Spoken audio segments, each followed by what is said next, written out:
बहुत समय पहले की बात है। एक गांव में एक मेहनती किसान रहता था। उसके पास सैकड़ों एकड़ जमीन थी, पर अब उम्र हो चली थी। शरीर थक गया था, लेकिन जमीन अभी भी उपजाऊ थी। किसान का एक ही बेटा था, सुरेश।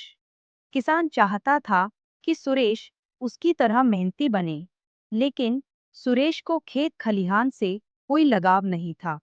उसे चाहिए था जल्द से जल्द धन और ढेर सारी शोहरत। एक दिन गांव में एक साधु आया, जिसने लोगों को पारस पत्थर की कहानी सुनाई। वो पत्थर जिसे छूते ही लोहा भी सोना बन जाए। बस फिर क्या था? सुरेश की आंखों में अब सिर्फ एक सपना था, पारस पत्थर। उसने हर रास्ता आजमा लिया। किसी बाबा के पास गया, किसी तांत्रिक के पास। ठगों ने भी मौके का फायदा उठाया और उससे लाखों ठग लिए। पैसे गए, इज्जत गई, यहाँ तक कि जमीन भी बिकने लगी।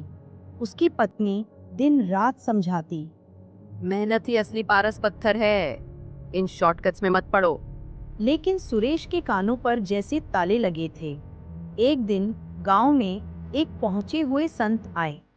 सुरेश भी अपनी पत्नी के साथ उनके पास गया और अपनी व्यथा सुनाई। संत मुस्कुराए और बोले, पारस पत्थर मिलेगा, पर मेरी एक शर्त पर। सुरेश की आंखों में चमक लौट आई। जो कहिए गुरुदेव, मैं हर काम करूंगा। संत बोले, केले के पेड़ की पत्तियों से सुबह सुबह गिरने वाली ओस की बूंदें इकट्ठा करनी होंगी।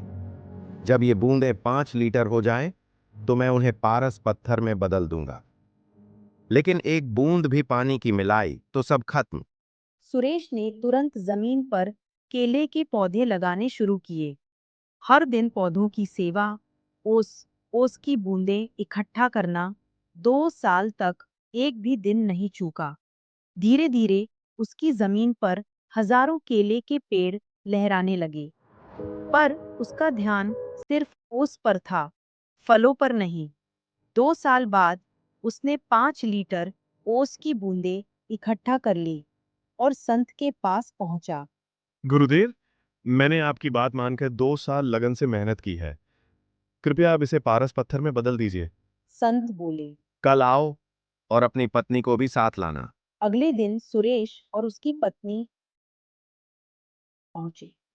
संत ने कहा, सुरेश, मैंने ओस की बूंदों को पारस पत्थर में बदलने की बहुत कोशिश की, पर मैं असफल रहा।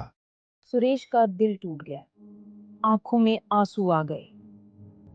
गुरुदेव, आपने भी धोखा लिया। संत ने धीरे से मुस्कुराते हुए कहा, नहीं बेटा, मेहनत कभी धोखा नहीं देती। तुम्हारी पत्नी के हाथ में जो पोटली है, उसे खोलो। सुरेश ने पोटली खोली तो दंग रह गया। उसमें सोने चांदी के गहने और कीमती रत्न भरे थे। संत बोले, जब तुम ओस में व्यस्त थे, तब तुम्हारी पत्नी उन पेड़ों से निकलने वाले फलों को बाजार में बेचती रही। ये सब उसी कमाई का नतीजा है। ये है तुम्हारी मेहनत का असली फल। सुरेश की आंखें नम हो गई। उसने पत्नी की ओर देखा और बोला, तुम सही कह रही थी। मेहनत से बड़ा कोई पारस पत्थर नहीं होता। अब सुरेश बदल चुका था। वह सुबह से शाम तक खेतों में मेहनत करता।